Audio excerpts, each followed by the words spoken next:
You are standing in a war room deep in France. It is late November 1944. The room is barely heated. Frost creeps along the canvas walls. A single lamp throws shadows across the map table. Outside, winter wind cuts through the compound. Inside, the air tastes of stale cigarette smoke, black coffee, and the metallic tang of fear no one will admit to feeling. Maps blanket every surface. Walls, tables, makeshift stands cobbled from ammunition crates. Blue arrows thrust eastward toward the Rhine. Red symbols mark scattered, supposedly defeated German units. Dotted lines trace supply routes through liberated France. The grease pencil marks look confident, inevitable. Everyone in this room believes the war will be over by Christmas.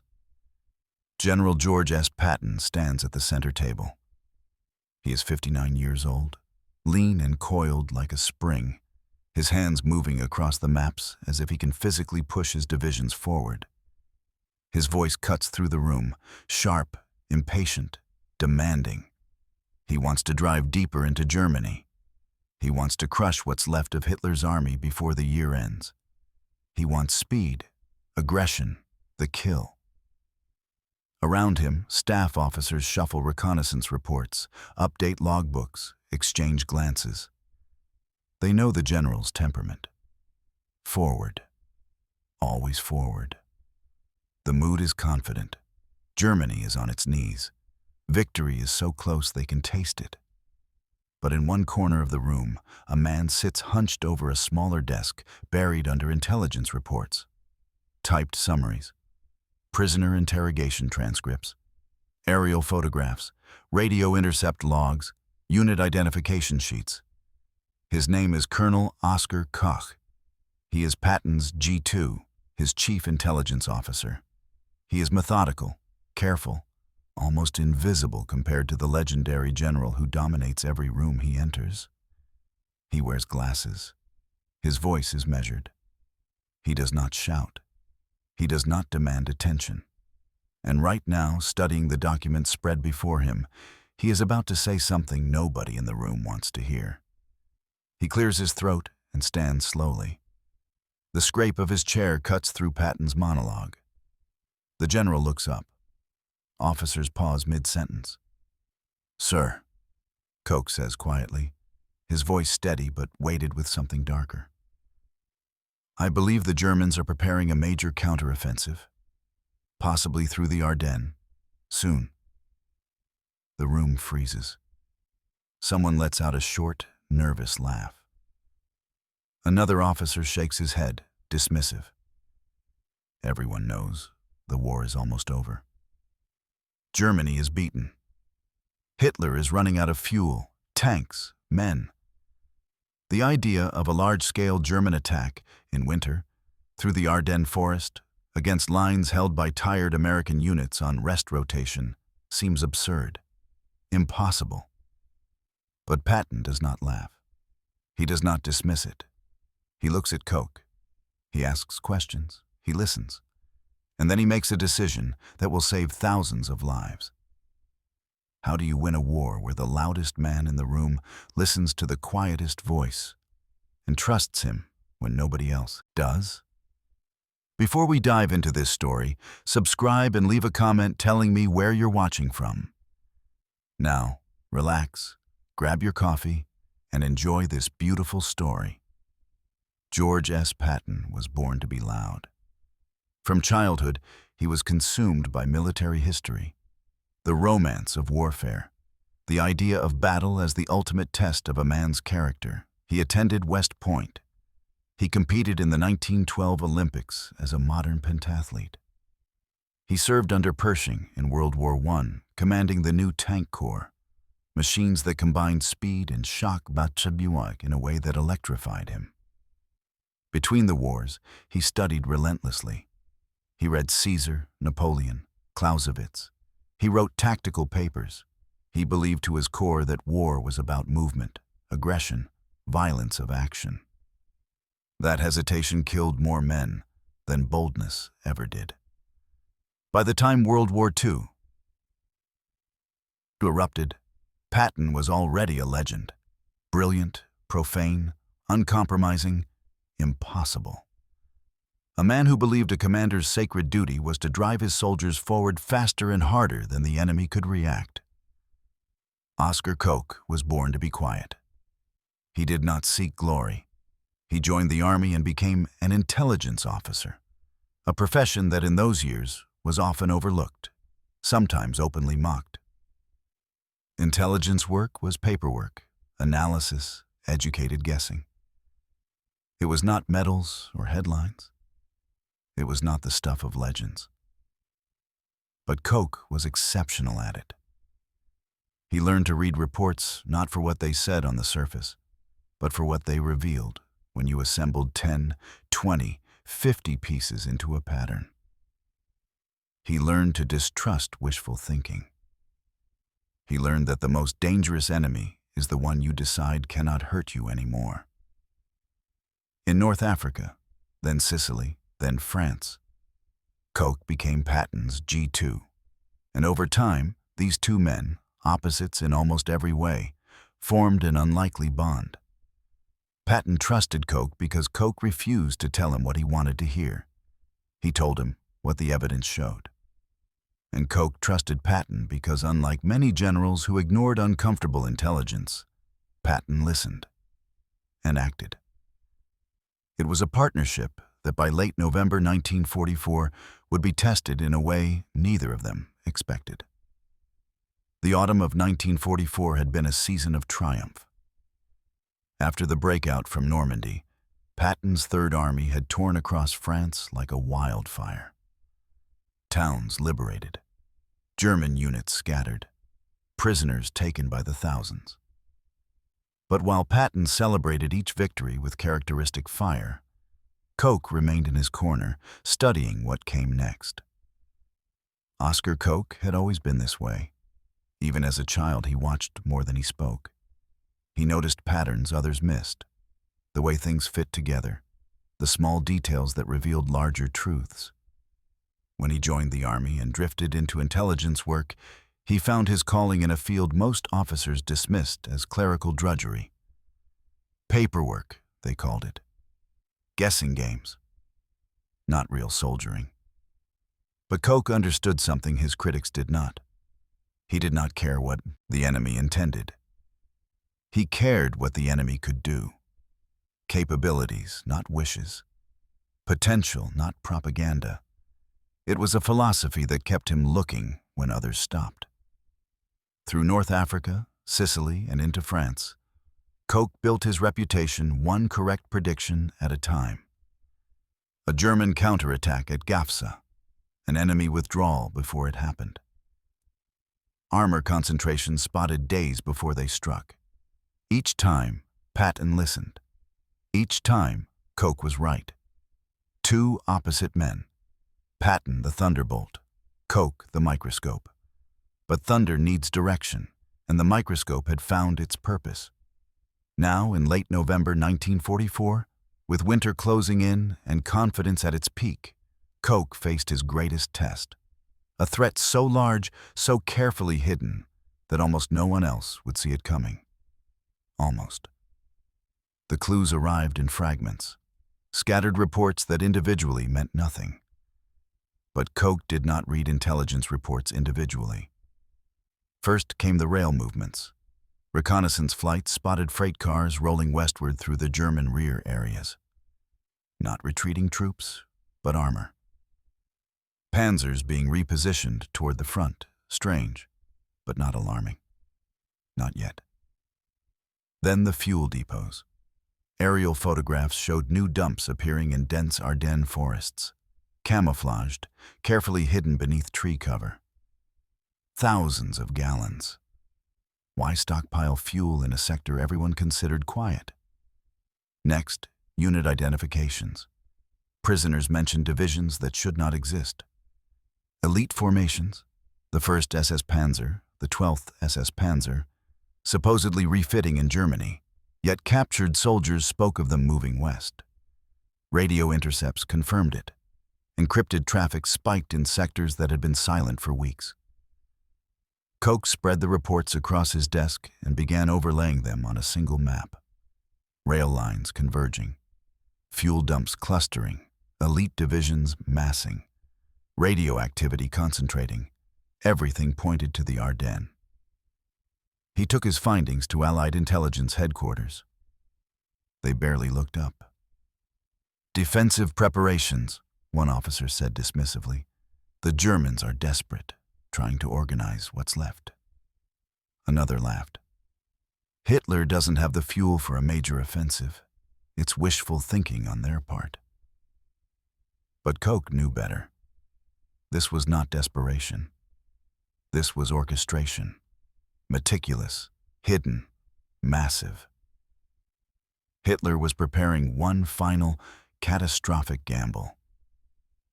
Back in his corner of Patton's war room, Koch sat alone with the weight of it. He had been right before, but never about something this large. If he pushed too hard and was wrong, he would lose credibility forever. If he stayed silent and was right, thousands would die. The choice was already made.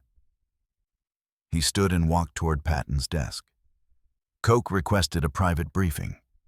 Patton cleared the room. For 20 minutes, Koch laid it out. The rail movements, the fuel depots, the elite divisions, the radio intercepts, the prisoner statements. He spread photographs and charts across the table, connecting each piece to the next. The pattern was undeniable. Patton stood motionless, staring at the map. When he finally spoke, his voice was quiet, unsettling for a man known for shouting. "If you're right, Oscar, what must we do to stop it? Not if it happens. Not are you certain. Just, what do we do?" "We prepare to pivot north," Koch said, "immediately." The next morning, Koch presented his findings to the full staff. The reaction was swift and hostile. "You're reading too much into routine movements," one officer snapped. "The Germans are broken. This is just reorganization." Another chimed in. "Higher Command's intelligence says Germany doesn't have the fuel or manpower for an offensive. You're chasing shadows." The room murmured agreement. Koch stood alone, his evidence dismissed as paranoia. Then Patton slammed his hand on the table. The room went silent. "Listen to me," he said, his voice cold and sharp. "If he's wrong, we waste some time. If he's right, we save the army." He looked around the room, daring anyone to argue. No one did. "We prepare contingency plans," Patton continued. "In secret. No one outside this room hears about it. Koch, work with operations. I want 3 plans to turn this entire army north within 48 hours. Officers exchanged stunned glances. Patton, the man who lived for aggression, for pushing forward, was gambling on caution. On the quiet word of his intelligence officer, it was unheard of, and it would save thousands of lives. The orders went out in code. 3 contingency plans, full army pivot, 90 degrees north toward Belgium. Officers stared at the directives in confusion. Turn the entire Third Army? Away from Germany, away from victory, for a threat that command insisted did not exist. "We're drilling for ghosts," one tank commander muttered. But the drills began anyway. Koch worked without sleep. He sat with logisticians, mapping fuel consumption rates for winter conditions. He huddled with cartographers, identifying every road, bridge, and crossing point between their current positions and the Ardennes. He briefed division commanders on assembly areas they might need in 48 hours. The rehearsal was meticulous. Armored divisions practiced disengaging from their current sectors and wheeling north through snow and ice. Fuel points were pre-positioned along 3 potential routes. Transport convoys were reassigned, their manifests rewritten for rapid redeployment. Engineers identified river crossings and calculated how long it would take to move tanks across them in winter. It was logistical madness. Moving an entire army, hundreds of thousands of men, thousands of vehicles, in the middle of winter, away from their objective, toward an enemy that could not possibly attack. The soldiers joked about it. Patton's got us fighting phantoms now. They did not know they were rehearsing for the most critical movement in American military history. Koch felt the weight of every decision. If he was wrong, he would be remembered as the analyst who slowed Patton's advance, who wasted precious weeks on paranoia while Germany collapsed. If he was right, and they were not ready, thousands would die in the snow. He checked the intelligence reports again. The rail movements had not stopped. The fuel depots were still growing. The radio intercepts were increasing. He was not wrong. The question was whether anyone would realize it in time. December 16th, 1944, pre-dawn. The Ardennes forest lay silent under fresh snow, frozen and still. Then the sky erupted. Artillery fire tore through the darkness. Thousands of German guns opened up simultaneously along an 80-mile front. The forest exploded in fire and smoke. Trees splintered, earth geysered into the air. American positions vanished under the barrage. Behind the curtain of fire came the tanks. Panzers and Tiger IIs grinding forward through the snow. Infantry in white winter camouflage. Commandos in captured American uniforms, sowing chaos behind the lines. The assault was overwhelming, coordinated, massive. Thin American units, exhausted divisions sent to the Ardennes to rest, were overrun within hours. Radios crackled with panicked voices. "They're everywhere. We're being surrounded." Where did they come from? At Allied headquarters, chaos. Officers shouted over each other. Maps were torn down and redrawn. No one had predicted this. No one had prepared for this. Germany was supposed to be beaten. The unthinkable was happening. In Patton's war room, the first reports arrived just after dawn. Koch sat at his desk, pale but steady. Officers crowded around the radio, their faces drained of color. Patton read the incoming messages in silence. German offensive, full-scale attack, breakthrough along the Ardennes front. He looked up slowly and found Koch across the room. "Oscar," he said quietly, "you were right." Koch nodded once. No satisfaction, only grim confirmation. Patton's voice changed instantly, sharp, commanding, alive with purpose. "Activate the contingency plans, all 3 divisions. We move north in 48 hours. The room transformed. Fear became action. Chaos became direction, while the rest of the Allied command scrambled to understand what was happening. Third Army was already moving. They had rehearsed for this exact moment. December 19th. Eisenhower called an emergency meeting at Verdun. Senior commanders gathered in a cold stone room, their faces grim. The German offensive was 3 days old and gaining momentum. American forces were in retreat. Bastogne was encircled. Eisenhower looked exhausted. "Gentlemen, I want your honest assessment. George," he turned to Patton, "how soon can you disengage from your current operations and attack north toward Bastogne?" The room went silent. Everyone knew what he was asking. Pull an entire army off the line, pivot 90 degrees, move through winter conditions. It would take weeks. Patton did not hesitate. 48 hours, 3 divisions. Gasps filled the room. One general laughed in disbelief. "That's impossible." "It's already planned," Patton said calmly.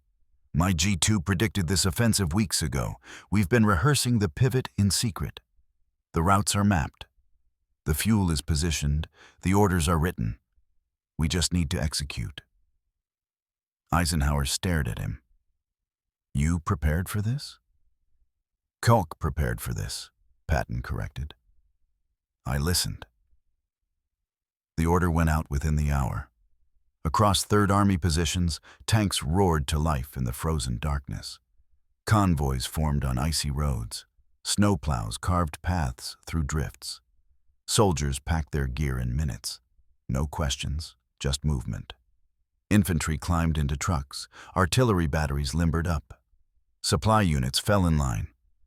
Thousands upon thousands moved north through blizzards and darkness, exhausted but determined. Young soldiers whispered to each other as they marched. They did not know where they were going. They did not know what waited for them. But they knew Patton was leading them. And somehow, impossibly, that was enough. The greatest military maneuver in American history had begun. Bastogne was dying. The 101st Airborne, surrounded, outnumbered, running low on ammunition and medical supplies, held a shrinking perimeter against relentless German attacks. On December 22nd, German commanders delivered an ultimatum: surrender or be annihilated. Brigadier General McAuliffe's reply was one word: nuts! The paratroopers held. Barely. But without relief, Bastogne would fall. Patton's columns drove north through hell. The weather was brutal. Temperatures plunged below freezing. Snow turned to ice on the roads. Trucks skidded into ditches. Tanks threw treads on frozen ground. Soldiers wrapped themselves in blankets and pushed forward, breath clouding in the bitter air.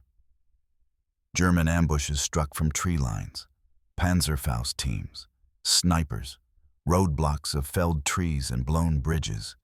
Each delay cost lives. Each hour mattered. In Patton's war room, Koch hunched over maps tracking every division's progress. When reports came in of German units shifting to block the advance, he rerouted columns through alternate roads. His pencil never stopped moving. Sleep was a memory. The soldiers marched without rest. Some went 30 hours without stopping, feet frozen in their boots, hands numb on rifle grips. They moved because Patton demanded it, because men were dying in Bastogne, because giving up was not an option. French and Belgian civilians lined the roadsides as the tanks thundered past. Old men saluted, women waved, children cheered, their voices tiny against the roar of engines. Liberation was moving north. At night the soldiers could hear it. Distant artillery. The sound of Bastogne fighting for survival. They were close now. So close. But close was not enough. The 101st was running out of time. Patton pushed harder.